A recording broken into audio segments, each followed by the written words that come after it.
lecturing and speaking around the world. You can't linger too long on any one point. Brevity. I used to tell stories too long. I'd get involved in a long story on and on. By the time I hit the punchline, people forgot how it started. Now it doesn't make sense. Too long. Here's why brevity is important. The human attention span is short. You haven't got long to get it said before you lose your audience. Now, the best practice I know of here is practice on the kids, because their attention span is really short. Right? Underline really. You talk to kids for 30 seconds. They say, how long is this going to take? Right? I mean, they're already bent out of shape, right? Looks like you're going to take forever to get to the point, get it said. Brevity. Jesus, master communicator, was probably the best. In selecting his team, he would look at somebody and say, follow me. That's brief. That's, right? That's short. Now, how could you be so brief and yet be so effective? I think probably because of all that he was that he didn't have to say. Sometimes we try to make up in words what we lack in self-confidence. So part of the key to being brief is personal development, personal growth, personal awareness, understanding self-worth. Now you can use the economy of words. And this is a good position to be in, that what you are adds so much weight to what you say that you don't have to say very much. But brevity is a good point on saying it well. Next is style. And there's all kinds of parts to style, from body language and gestures to facial expressions and eyes and emotion. But style is very important. Here's part of the clue. It's not just the matter you cover, it's the manner in which you cover the matter. Style is important to attract someone's attention, to emphasize the point. Now, I've got a couple of good points here on style. Be a student of style, but don't just copy someone's style. Make sure that the study of style becomes distinctly you. But it is also important to be a student of style. How people speak well, be a student of that. And then borrowing bits and pieces from people you admire and the way they can communicate. Then make sure that all of that blended into you becomes your own distinctive style. But style is very important. Now, there's a variety of styles. Ancient story tells us of John the Baptist had a unique style. He came out of the desert dressed in camel's hair, and his diet was grasshoppers and wild honey. And he screamed and yelled and thundered curses on the king and other people. That was his style. They came to see John, I'm sure, right? I'm sure the word was out. You got to come and see this guy. Not just what he said, but his style, I'm sure, was something to watch. So John had a unique style. Jesus, I'm sure, had probably a whole different style. But style is important, to become uniquely John or to become uniquely you. But it's important to study your own style and say, how am I coming across in style? Should I learn to emphasize more? Should I learn to be more emphatic? All these things concerning style. Next is vocabulary. Saying it well is proper choice of words. To build my early vocabulary, I used to put 3 or 4 words I didn't know on a card and put it up on the sun visor on my car. Back in those days, I traveled a lot by car. Sure enough, by the end of the day, I'd mastered 2 or 3 words. Vocabulary. Some of my friends took a survey among prisoners in New England several years ago. They made a very important discovery, some rehabilitation program they were working on. But here's the discovery they made. There's definitely a relationship between vocabulary and behavior.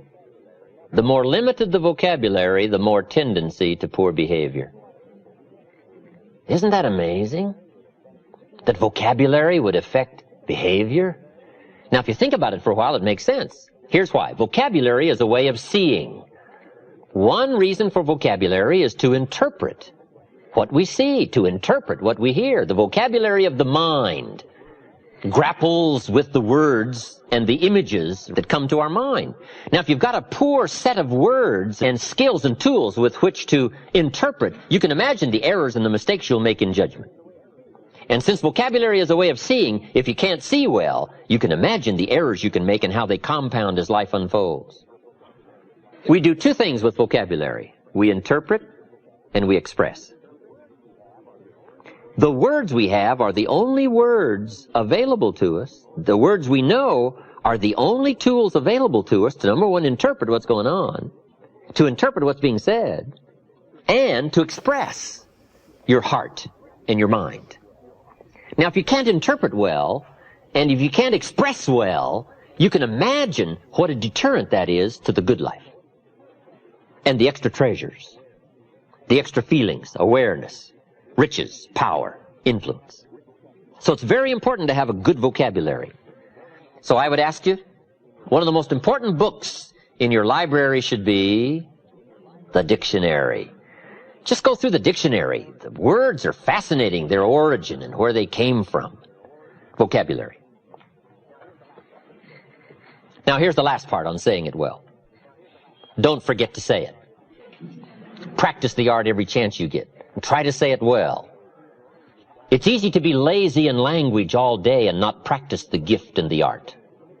Then when it comes time to make an important talk, to appeal to a child, we're missing the words and missing the sharpness and missing the vocabulary simply because we lack the practice of doing it every day. If you want to get good at communication, you have to be aware of doing it every day as a practice session of getting better, so that when the real important occasions arise, you will have the gift.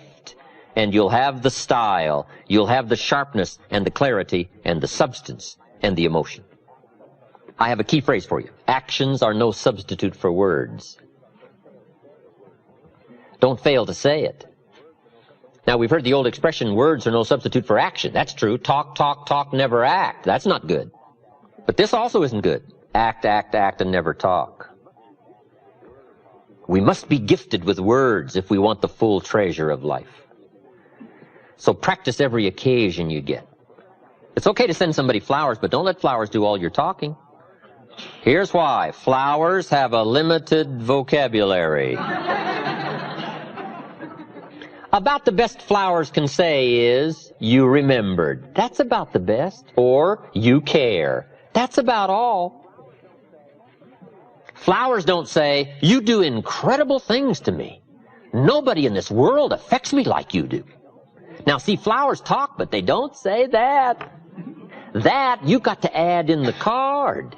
Right? That you got to add in person. So the next time you give flowers, say, just so my flowers won't do all the talking, let me add. And then put the gift of words to work to go along with the activity. And you will start to sense this whole growing excitement about using language to affect somebody, to translate feelings of heart and mind.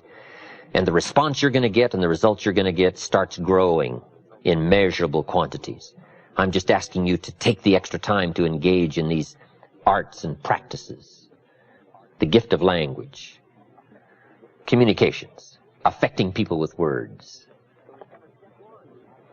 So we've covered step 1, have something good to say. Step 2, say it well. Here's step 3 to good communications. Read your audience. It's very important to read and to pick up the signals of what's happening with your audience. Now, when I first started lecturing outside my business circles, I had some problems here. Reading my audience. I think my early audiences, they all could have left halfway through and I'd have never known it. I was so intent on what I was saying that I was a bit unconscious of what was going on out there. Then I finally learned to look up, to watch, and see what's happening. We call this reading what's happening. My largest audience has been 10,000. I wasn't the only speaker. Art Linkletter, Paul Harvey, Dr. Peel, Zig Ziglar, myself. We each had an hour. But we had 10,000 people. But now that was the first time I'd ever talked to 10,000 people. Awesome event for me. You know, Paul Harvey, he didn't have any problems. Art Linkletter, he didn't have any problems. But I had some problems. That first 4 or 5 minutes, right? 10,000 is a lot of people. And you got to read fast. Right? Because 10,000 people can turn on you quick. But learning to read, what's going on back there? What's happening? Now, it's also just as important to read a person, to read a child. If you want to be effective, you got to get the feedback. You've got to pick up the signals to know whether to be stronger or whether to ease off, whether to change stories, change words, change language. All of this comes by a good ability to read your audience. So let me give you some clues on reading. Number one is simply to listen. Part of reading is listening. You pick up a lot of clues as to what else to say, what all to say by being a good listener. From early times, I think we've learned to be a good speaker, you got to be a good listener. That's where you pick up the information, is to listen well, especially in a private conversation, a more informal conversation. Good listening habits. That's part of reading. Number two, you got to read what you see. There's a good book called How to Read a Person Like a Book. It's a pretty good book by Nuremberg. And it's a study of body language. Now, you can't get too deeply involved in this, or you'll be so intent on reading body language that you may miss the point. But we can all, I think, use some help here. And now, some things are very obvious. You're talking to somebody and they've got their arms folded and their chin tucked down and they're frowning. That probably means, right, you got your work cut out for you. You got to reach deep into your bag of experiences and language, because this one isn't going to be easy. So some body language is fairly obvious. If you're talking to somebody and they're leaning toward the door, that probably means something, right? It means you're going to have to get with it. You're not going to have an audience long. So part of it is just being conscious, right? Body language, reading what you see. Now, kids are pretty easy to read because they don't even try to fake you out, right? You talk to kids and they're staring out the window. I mean, they don't mind showing their total unconcern. But now here's what's more challenging. In a polite society, sometimes body language can be deceiving. If somebody, while you're talking, looks at you and smiles, you got to make sure you don't misread that. Here's what we teach in leadership skills. Don't mistake courtesy for consent. In a polite society, we learn sometimes to be courteous, but that doesn't mean we buy the story. With somebody being polite, smiling and nodding, you got to make sure you don't misread that and stop short of the full persuasion. Don't mistake kindness for acceptance. In a polite society, we've learned to be kind, but that doesn't mean we've accepted. So part of this is a little more subtle in reading in a polite society, whether or not somebody is buying your argument, if they're being persuaded by your presentation. So body language, picking up those signals. Now here's the one that's probably the most effective, but it's probably the most elusive. Reading the emotional signals. This is an area probably where the women have it over the men. Picking up the emotional signals. I think men can learn these skills, but I think women have a lot of this automatically. Men can learn it, but it's something we all have to learn. Emotional signals, picking up the signals of whether to change your language, be sharper or to be softer, to go after a problem or to ease back and give it time to soak. Part of this is just picking up the feelings, picking up the emotions, being sensitive to the situation. This is not easy stuff. This is extra learning stuff, extra skills. But this is called summit learning, for those extra measures of rewards that come from communicating by learning these extra skills. So third, very important to read your audience. How are you coming across? What is the effect? From a child to an auditorium full of people. Reading. Here's the fourth step to good communication. Number one, have something good to say. Number two, say it well. Number three, read your audience. Number four, intensity. Here now starts the power of what we say. Part of the strength of what we say is the words we choose. The greater part of the strength of what we say is the emotions that are loaded into the words. Here's what has power unmatched, words loaded with emotion. There is no greater power. Words have an effect, but words loaded with emotion have an incredible effect. My words may reach you, but if I can't touch you with my spirit, if I can't touch you with my emotions, my feelings, my beliefs, then I probably haven't affected you very much. We might describe words like a little straight pin. right? Guy buys a shirt, it's got all these little pins in it, right? If I took one of those little straight pins and I threw it at you, and it hit you in the face or the hand, you'd probably feel it, this little straight pin. That means I got you with my words. But what if I took that little straight pin and wired it to the end of an iron bar? And I let you have it with that. See, I can drive the pin through your heart. Now, the reason I can do that is because the pin is the words, but the iron bar is the emotions, the feelings, the belief, the commitment. All that I am, if I can put more of what I am into what I say, no telling what miracle I can wrought. No telling how much of an effect I can be. Real persuasion comes from putting you into what you say. But now here's part of the clue, and we call these extra refinement of leadership skills. Learning to measure your emotions. That's very important, to learn to measure your emotions. We teach, don't shoot a cannon at a rabbit. It's effective, but you got no more rabbit. It's called too much firepower for the occasion. You don't need an atomic explosion for a minor point. Enough, but not too much. We call this understanding how to measure the flow of your emotions to cover a point. Okay, but if it needs heavyweight stuff, you reach and get it. If it needs a milder approach, you learn how to measure it in milder, easier terms. But it's very important to measure your emotions, your feelings. Now, what do we mean by intensity and emotions? Here it is. All of your experiences and how they've affected you. That's the sum total of your emotional content. Where you've been and what you've heard and what you've seen and who you've met and this whole panorama of life experiences for you up until now and how you felt about all that. That we call the sum total of your emotions. Now, the key is to learn how to measure all that and put it in effective amounts into the words you choose. So here's the key to effective communications. Well-chosen words loaded with well-measured emotions. In the gift of a performance of an actor or an actress, the splendid performance comes from knowing with skill how to use language and how to use emotions. When the time calls for it, emotions kept close to the surface, put into well-chosen words, can make the most dramatic effect on somebody's mind and somebody's heart.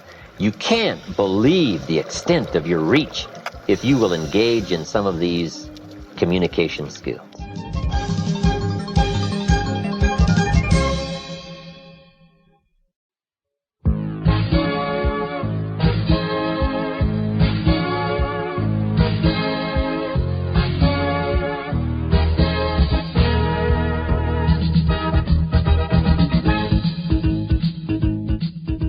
Here's the clue to really affecting people. Start with where they are before you try to take them to where you want them to go. Meet people where they are. If somebody's hurting, you got to meet in the hurt. If somebody's in trouble, you got to start with the trouble.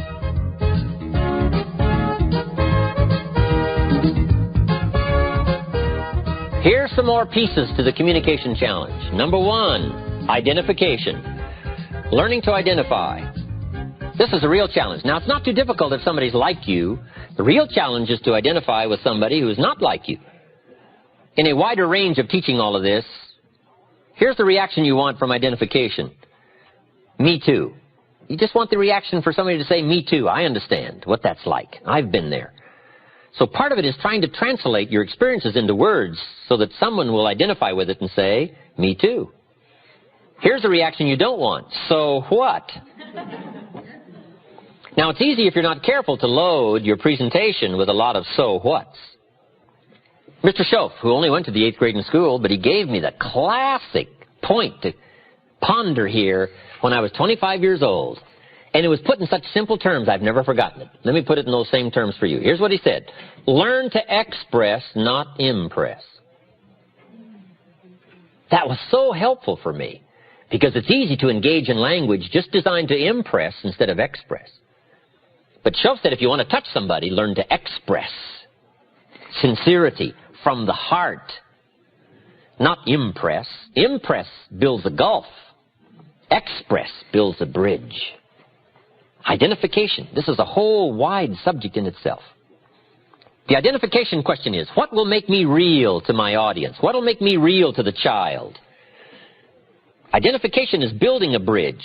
If you're meeting somebody for the first time, it's simply getting acquainted. Building a bridge, making contact. Here's one of the clues. Find something you have in common. That's where you start, something you have in common. At our ranch up at Clear Lake, when we have seminars, everybody gets acquainted real easy. And one of the reasons is because almost everybody gets lost trying to find it. Right? What a great way, right? Did you get as lost as I did trying to find this place? Right? Somebody says, yeah, was that you up there taking the wrong turn? I thought that was you. What a great way to get acquainted. We've just had an experience recently that's been similar, like getting lost. So identification is finding something in common. Here's the clue to really affecting people. Start with where they are before you try to take them to where you want them to go. Meet people where they are. If somebody's hurting, you got to meet in the hurt. If somebody's in trouble, you got to start with the trouble. One of the greatest communicators of all time, Paul, apostle of early Christian history, didn't have any problem talking to sinners because he claimed to be chief sinner. Wow, what an identification point. Do you think sinners would listen to chief sinner? Of course. He said, tell me about being a sinner. I'm number one sinner. Got the plaque on the wall. What a way to begin, right, if he's talking to sinners.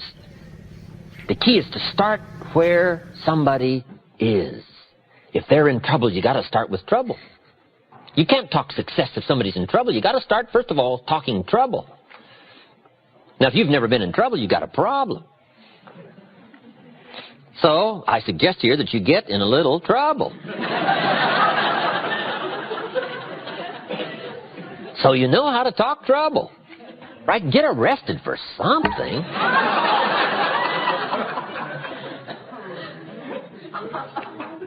So that when somebody is stricken in the heart, and you've had this experience, maybe not as deeply, but somewhat of an experience of being stricken in the heart. When you meet somebody and you're trying to help them, you can talk about being stricken in the heart, and it'll have substance, it'll have meaning, it'll have depth. And you start there, and then start building the bridge and start building the path towards solving the problem. Identification. How do you identify with a child? It's tough. What if the adult is 40 and the child is 12? We call that a long bridge. How do you bridge the gap between 40 and 12? It isn't easy. In fact, we used to call it the generation gap. And how do you manage the skills that builds the bridge over the generation gap? Well, there's some answers here. Here's number one. Remember when you were 12. You've just got to have the skill to go back. This is what an actor does. They go back. They rehearse the early hurts and emotions, the trauma and the drama of the sum total of their life back in the early years. You just got to go back through all that and let it affect you one more time. Let it wash over you one more time. Let it rekindle one more time. You say, well, it may be painful. That's true, but you got to go back through these pains in order to reach some people that are in pain. So part of it is to remember when you were 12. I don't have much problem with 12-year-olds because I remember almost every day of being 12. 12 is a fascinating year. One of the challenges of being 12 is you're not 13.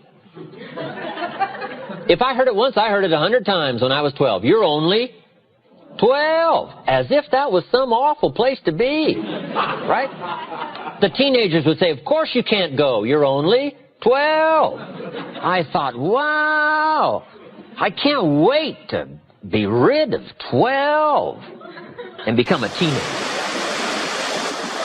So, pretty frustrating.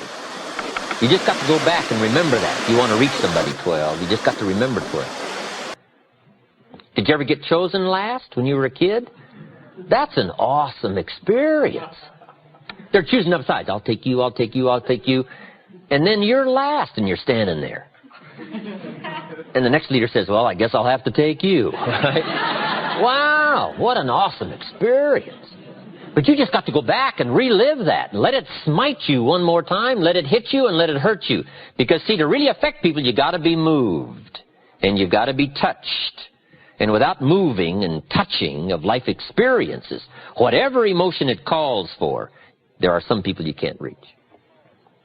Here's another key way to reach the kids. Read all their books. Here's what it's called. Do your homework.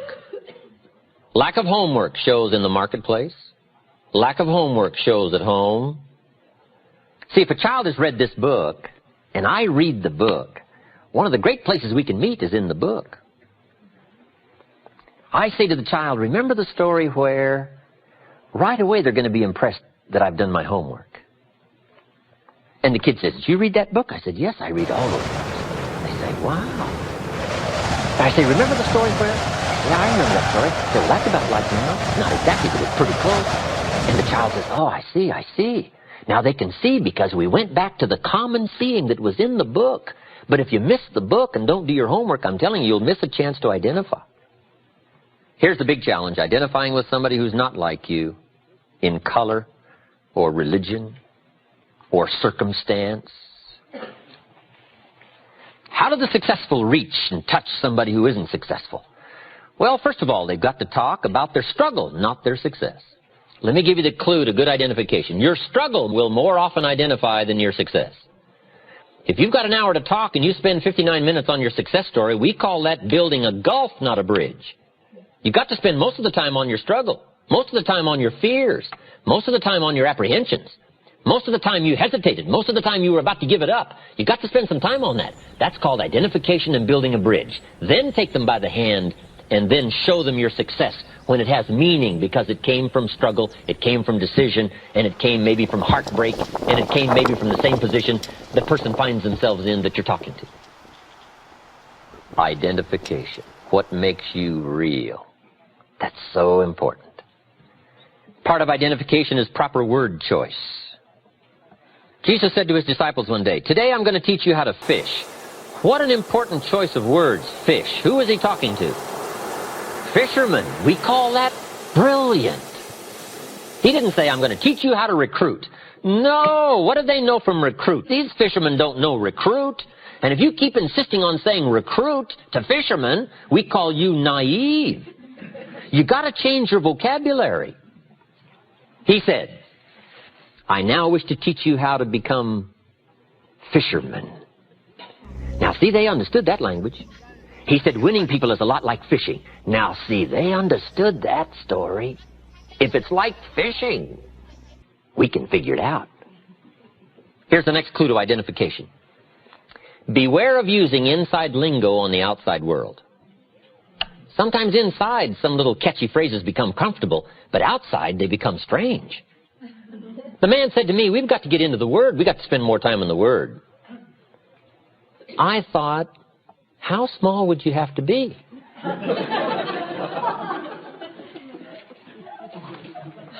Now, what I found out later he meant was, we should read the Bible more. Now, see, that would have made sense to me. Right? But the into the Word, we call that kind of strangey language. And you've got to be careful of strangey language on what we call the outside world. You've got to learn to shift gears. The lady said to me, I've learned how to handle my space. She said, how are you doing with your space? I thought, space? What's the space? Now, I found out later she'd been to the space seminars. And she'd learned the kind of spacey language, space. But see, you got to be careful. You talk space to a lot of people, and they go back like this. Say, space. What's this space? Right? Now, the people that have been through the space seminars can understand the spacey language. But if somebody hasn't, you got to learn to what we call shift gears into an appropriate word choice depending on your audience. It's called the gift of language in a variety of awareness to learn how to choose the right words and the right phrases depending on who you're talking to. We call this awareness. We call this being non-lazy. We call this being sharp in perception to know who you're talking to and how to choose the words that'll make sense. Identification.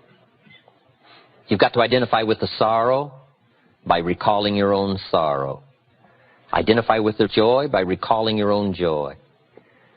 Identify with the difficulty by rehearsing your own difficulty. Here's one of the best clues in learning to better identify. Go back over your own life And make a study of your own life, your circumstances, your feelings, your awareness. Some of the stories you haven't told for a long time. Some of the experiences you've had. Now, sometimes when you've freshly come from an experience, it isn't that easy to translate it and it isn't that easy to talk about it. But as the time passes and you can take a more thoughtful approach to your experiences, the key is not to lose the intensity of it, but to become more educated in using the intensity of your experiences to weave into the next conversation. And by the gift of language and emotion, touch somebody's life, reach somebody, affect somebody, persuade somebody. Identification. Very important subject.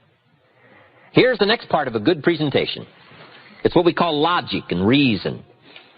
If you're trying to persuade a child, talk to a child, or talk to an audience, or if you're trying to talk to a customer, part of any presentation is the logical part, the facts and the figures, and the numbers and the dimensions. And we won't linger too long here, because here's my point on logic and reason. It's got to be brief. We need some facts, but only enough facts to start the decision-making process. You got to beware not to cover too many facts. I'm sure we've all heard the expression, it's possible to talk somebody into buying, keep on talking, talk them out of buying. Here's where this problem usually occurs. Even if it's a child, you can talk a child into deciding, and then you keep on talking, and then they undecide. We talk past. Too much logic, too much reason. We need just enough logic and reason so that it starts to make sense, not so that you understand it all. If you walk into the new car showroom and express an interest in an automobile, salesman comes along.